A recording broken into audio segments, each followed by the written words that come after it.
पायांची स्ट्रेचिंग आज आपण पाहतोय, पायांवरती आज जास्त भर देणार आहोत. गुडघेदुखी, varicose veins, sciatica, lower back pain आणि पाय दुखणं हे लवकरात लवकर आपल्याला घालवायचं आहे आणि स्ट्रेचिंगची अशी सवय लावायची आहे की आपल्याला आयुष्यभर आपले पाय मजबूत, दणकट, लवचिक आणि छान ठेवता येतील.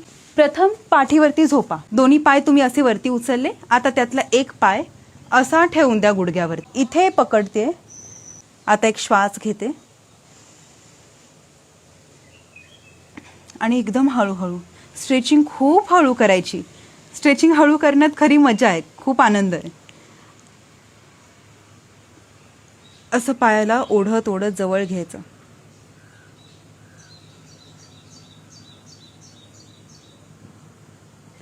हे कायमचं लक्षात ठेवा. प्रत्येक स्ट्रेच कमीत कमी 45 सेकंद ते 1 मिनिट तरी झालाच पाहिजे न हलता. त्यात तुम्ही पहिले काय करायचं, करेक्शन करायचे. जसं तुम्ही पाय अडकवून पायाला जवळ घेतलं, कोणताही स्ट्रेच केला तर हा स्ट्रेच मी बरोबर केलाय का, योग्य ठिकाणी ताण येतोय का, हे प्रथम पाहायचं. पण हा वेळ त्या 45 सेकंदांमध्ये येत नाही. पाय चेंज करूयात. आता डावा पाय उजव्या पायावरती घेऊया. हां, तर लक्षात आलं ना, हा वेळ त्या 45 सेकंदामध्ये नाही मोजायचा. करेक्शन झाल्यानंतर हळूहळू पाय जवळ घेतल्यावर तुमची अंतिम स्थिती जी असेल ना, तिथे तुम्हाला 45 सेकंद ते 1 मिनिट थांबायचं आहे.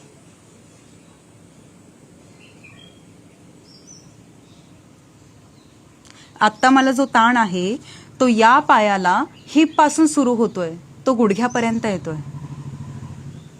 इकडचा हा जो दुमडलेला पाय आहे, या पायाला सुद्धा मला मागून चांगला ताण आहे. इथूनच ती सायटिका नर्व जात असते. बरोबर त्या जागेवर त्याच्या आजूबाजूच्या स्नायूंना तुम्हाला ताणता येईल. आता हाच स्ट्रेच मी पटकन केला असता, असा अडकले असते मी इथे. पण मी काय केलं, एकदम हळूहळू केलं. म्हणजे स्नायूंना एकदम रिलॅक्स ठेवूनच करायचं. पुढचा स्ट्रेच करूया. आता आपण खाली फास्ट गेलो तर आपण अडकणार. मग आपण काय करायचं, कोणताही स्ट्रेच करताना खूप आरामात जायचं, इतकं आरामात जायचं म्हणजे शरीराला असं वाटलंच नाही पाहिजे की आपल्या एकही स्नायूला धोका आहे टेअर होण्याचा.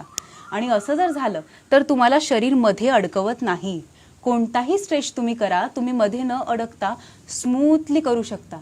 तुम्हालाच आश्चर्य वाटेल की आधी जेव्हा मी केलं तेव्हा मी इथे अडकले. जसं हा स्ट्रेच केला, फास्ट केला, अडकले मी इकडे, असं तुम्हाला करताना जाणवेल. पण तुम्ही जेव्हा स्लो जाल, असे हळूहळू जाल, असे हळूहळू जाल, या स्नायूंना कुठेच कडक नाही होऊ देते मी. माझं पूर्ण लक्ष आहे मागच्या पायावर आणि पुढच्या पायावरती, स्नायूंवरती लक्ष आहे. स्नायूंना एकदम हलकं रिलॅक्स ठेवलंय आणि मग मी स्ट्रेच करते. तर तो स्ट्रेच कितीही डीप होऊ शकतो. आपली क्षमता अशी वाढते स्ट्रेचिंग करण्याची. आणि हे स्ट्रेचिंग मागचं सायन्स आहे.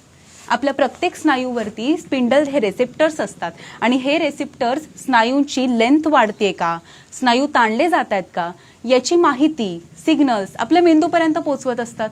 आणि मग मेंदू शरीराची काळजी म्हणून पटकन सिग्नल्स पोहोचवते ते मसल्स कडक करण्याचे. म्हणून आपण मेंदूपर्यंत सिग्नल पोहोचूच द्यायचे नाही. स्नायूंना नेहमी रिलॅक्स ठेवायचं. स्ट्रेचिंग करताना हे नेहमी डोक्यात ठेवा. कोणत्या महत्त्वाच्या 2 गोष्टी पाहिल्या, स्ट्रेचिंगचा वेळ 45 सेकंड्स टू 1 मिनिट. दुसरी महत्त्वाची गोष्ट, स्ट्रेचिंग नेहमी स्लो करायची. का करायची हे आपण वैज्ञानिक दृष्ट्या सुद्धा पाहिलेलं आहे. आता आपण पुढचा स्ट्रेच पाहूया. पाठीवरती असे झोपा. अर्धकटी वक्रासन. एक पाय गुडघ्यातून वाकवा. जो पाय वाकवलाय त्याच हाताने पायाच्या अंगठ्याला पकडा. हा वाकवलेला पाय हळूहळू सरळ करायचा. ज्यांची स्ट्रेचिंग चांगली असते त्यांचा पाय सरळ होतोच. पण ज्यांना स्ट्रेचिंग नाहीये पायामध्ये, त्यांच्यासाठी हे आसन कसं उपयुक्त ठरतं ते मी तुम्हाला सांगते. पाय सरळ नसेल होत ना तुमचा, तर तुम्ही पायाला पहिले असंच ठेवायचं. पाय जेवढा होतो तेवढा सरळ करायचा, परत वाकवायचं, परत सरळ करायचं, परत वाकवायचं. पूर्ण नकाच करू सरळ. जोपर्यंत आरामात सरळ करता येत नाही तोपर्यंत ही डायनामिक एक्सरसाइज सुरू ठेवा. आता जरा पाय वरती आहे की नाही, ही डायनामिक एक्सरसाइज सुरू असताना थोडा तो अजून खाली घ्यायचा, इकडे ते करायचं.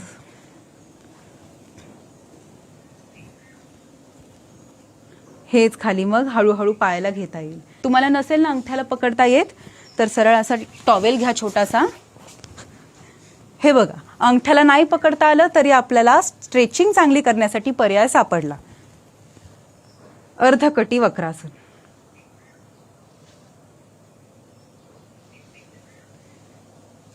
या आसनात हा जो ताणलेला पाय आहे, या पायाच्या वरच्या भागाचे स्नायू जरा कडक करायचे. हे स्नायू कडक केले नाहीतले, जिथे माझा हात आहे ते स्नायू आकुंचित केले असे. आता बघा माझा पाय वाकलाय, आता मी इथे आकुंचित करेन हे स्नायू, तेव्हा माझा गुडघा कसा सरळ होतोय हे तुम्ही स्वतः बघा. परत लूज सोडले. गुडघ्यांच्या मागच्या बाजूला हॅमस्ट्रिंगला चांगला ताण देण्यासाठी, गुडघेदुखी घालवण्यासाठी, पायातल्या काही त्रुटी असतील त्या नाहीशा करण्यासाठी तो स्ट्रेच चांगला मिळाला पाहिजे. हा स्ट्रेच सुरू झालाय माझ्या हिपपासून गुडघ्यापर्यंत, गुडघ्यापासून पोटीच्या माध्यमातून टाचेपर्यंत असा तो ताण गेलेला आहे आणि तो मला आता वाढवायचा आहे. तर मी आता काय करेन,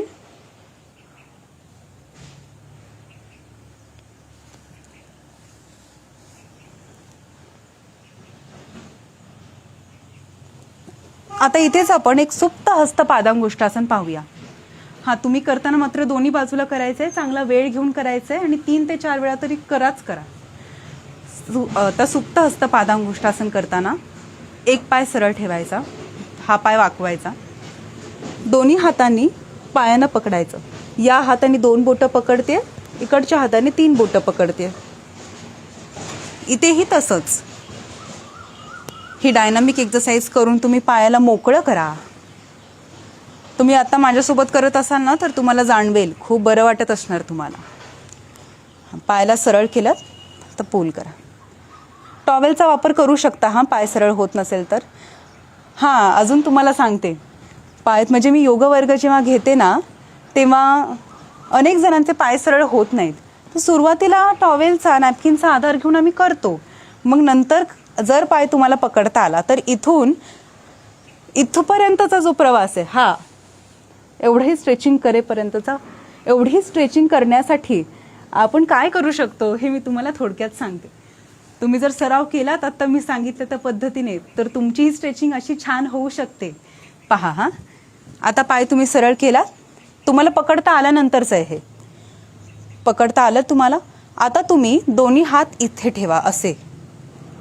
आतापर्यंत आपण काय करत होतो, पायाला धरून डोक्याच्या दिशेने खेचत होतो.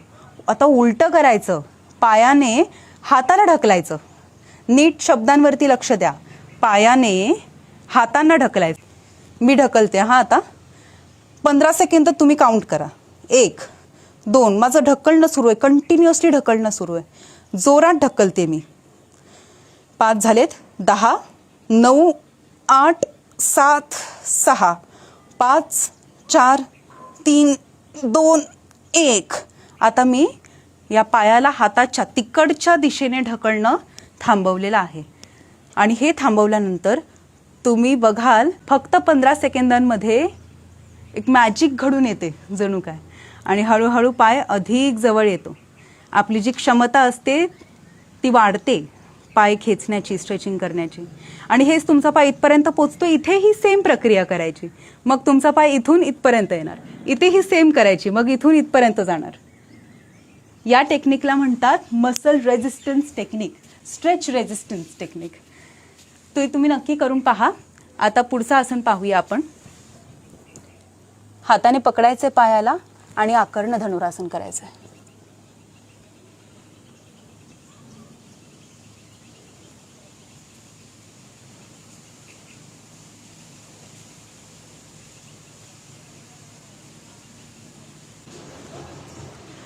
तुम्ही जरा असे ना उंचावरती बसा आणि दोन्ही पाय बद्ध कोणासनात असे ठेवा. बद्ध कोणासनात ठेवल्यानंतर हळूहळू पाठीचा कणा सरळ ठेवा असा आणि मग खाली वाका. उंचावरती बसण्याचं कारण आहे इथे ना आर्च यायला पाहिजे. जर तुम्ही उंचावरती बसला नाहीत तर तुमच्या कमरेला असं पोक येणार खाली वाकताना. आणि उंचावरती बसलात हे घेऊन, उशी घेऊन किंवा ब्लँकेट्स घेऊन, तर तुम्हाला असा आर्च खूप चांगल्या पद्धतीने काढता येईल आणि त्याने पाठ सरळ राहील. हीच प्रॅक्टिस मी पाठीवरती झोपून दाखवते. खूप छान प्रॅक्टिस आहे ही. तुम्हाला कंबरदुखी असेल ना तर तुम्हाला खूप आराम मिळेल हे केल्यावर. आणि ऑफकोर्स पायांना तर खूप छान ताण येतोच. पायांना पकडलत, पहिले पोटाच्या दिशेने असे घ्या. माझे एल्बोज मी इथे लावते पोटरीला. पोटरीला एल्बोज लावलेले आहेत आणि पायांना पोटाकडे घेतले. इथे किती वेळ? 1 मिनिट. हे झालं की मग विश्रांती घ्या. विश्रांती घेतल्यानंतर छातीकडे. आता पाय वरती आलेत, तुम्हाला दिसत असेल. 1 मिनिट थांबा, विश्रांती घ्या आणि मग डोक्याकडे.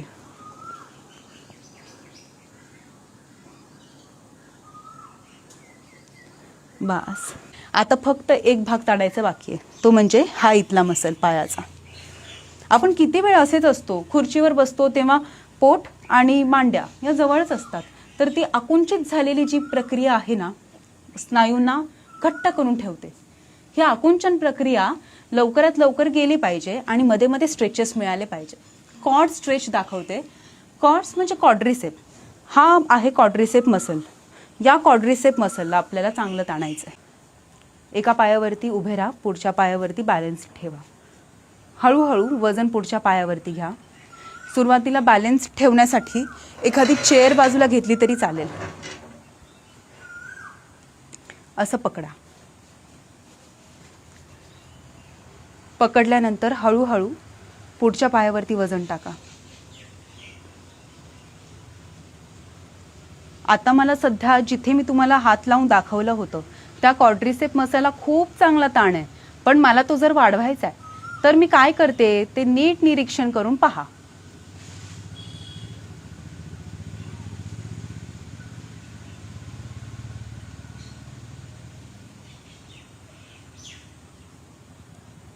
खूप चांगला वाढला हा स्ट्रेच. आता इथे ग्रॉइनला स्ट्रेच करूया आपण, या भागाला. त्यासाठी छातीवर घ्यायला पाहिजे. इथे स्पेस मिळाली पाहिजे ना, त्यासाठी या मसलला वरती लिफ्ट करा, त्यासाठी छातीला वरती लिफ्ट करा.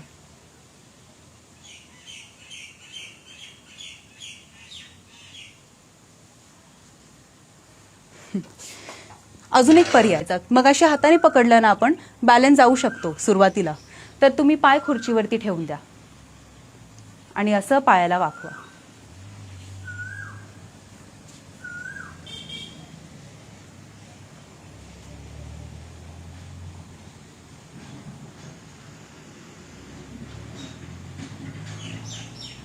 तुम्ही माझ्यासोबत स्ट्रेचिंग केली तर आपण 2 तास स्ट्रेचिंग करत राहू शकतो. इतकं मला स्ट्रेचिंग करायला आवडतं आणि मी असंच तुमच्या प्रत्येकाची स्ट्रेचिंग चांगली व्हावी यासाठी अधूनमधून असे नवीन नवीन छान छान स्ट्रेचेस तुम्हाला दाखवतच राहणार आहे. पण तुम्ही करा, खरंच करा. कारण ना आम्ही जेव्हा स्ट्रेचिंग करतो तेव्हा ज्या ज्या भागांना ताण जाणवतो त्या भागांमध्ये रक्ताभिसरण इतकं सुधारतं की सरळ प्रत्येक भागाचं कनेक्शन आपल्या मेंदूशी आहे. एक एक स्ट्रेच आपल्याला इतकं बरं वाटून देतो, एक नवीन ऊर्जा, एक नवीन आयुष्य मिळाल्यासारखं वाटतं एक एक स्ट्रेच. माझ्या योग वर्गांमध्ये मी जेव्हा स्ट्रेचिंग घेते ना, तेव्हा सर्व स्त्रिया जेव्हा स्ट्रेचिंग करतात, ते स्ट्रेचिंग केल्यानंतर प्रत्येकाच्या चेहऱ्यावरती एक आनंद असतो आणि तो आनंद बघूनच मला खूप समाधान मिळतं. मला ते जाणवत असतं. स्वतः स्ट्रेचिंग केल्यामुळे समोरच्या व्यक्तीच्या शरीरामध्ये स्ट्रेचिंगमुळे काय प्रक्रिया घडत असते हे बघून समजतं. त्यामुळे त्यांच्या चेहऱ्यावरती जो आनंद आहे तो मला सांगतो की त्यांच्या शरीरामध्ये ज्या काही व्याधी आहेत, दुखणी आहेत, ते किती स्तरावरती कमी येत असतात, किती मानसिक आणि शारीरिक ताण असतात, त्याच्यातून स्ट्रेचिंग त्यांना बाहेर काढत असते. हे मला योग वर्गांमध्ये अनेकदा जाणवलंय. म्हणून मी तुम्हाला आग्रह करते की ही स्ट्रेचिंग तुम्ही सुद्धा दररोज करायला हवी.